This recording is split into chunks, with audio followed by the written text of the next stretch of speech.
যে রান্নাটা তোমাদের সাথে শেয়ার করছি, আলু পেঁপের সবজি।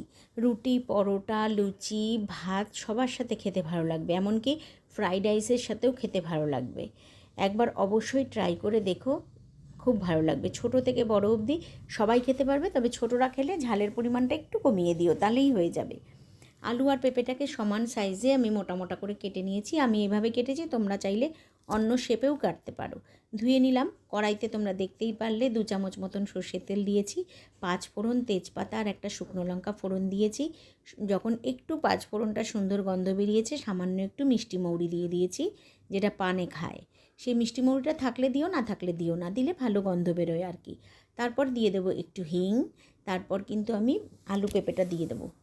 দিয়ে কিছুক্ষণ নাড়িয়ে চাড়িয়ে পরিমাণ মতো নুন আর হলুদ দিয়ে দিলাম আদা বাটা। আদা বাটার পরিমাণটা দেখো, এখানে একটু বেশি দিয়েছি, কেন খুব ভালো লাগবে পেঁপের তরকারিতে একটু আদা বাটাটা বেশি দিলে না ভালো হয়। পেঁপের একটা কাঁচা কাঁচা কেমন আঠার গন্ধ আছে না, ওটা থাকে না। আর কাঁচা লঙ্কা দেখো, কাঁচা লঙ্কাটা মনে হচ্ছে আমি বেটে দিয়েছি, কিন্তু আমি বেটে দিইনি, এমনভাবে থেতো করে দিয়েছি মনে হচ্ছে বেটে দিয়েছি। তো আর মশলা বাটি ধোয়া অল্প জল দিয়ে দিলাম, সামান্য একটু চিনি দিয়ে দিলাম। চিনিটা তো দিতেই হয়, নিরামিষ তরকারি সবাই, অনেকে খায় না, অ্যাভয়েড করতে পারো।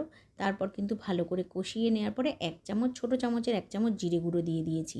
ঘরে তৈরি জিরে গুঁড়ো আমি করে রাখি। 1 চামচ দিয়ে দিলাম, দিয়ে আর একটু নাড়িয়ে চাড়িয়ে পরিমাণ মতন জল দিয়ে ঢাকা দিয়ে দেবো। কিছুক্ষণ পরে ঢাকনা খুলে ধনেপাতা ভালো করে ধুয়ে কুচিয়ে ওপর থেকে ছড়িয়ে নামিয়ে নেব। আলু পেঁপের সবজি সব কিছুর সাথে ভালো লাগবে।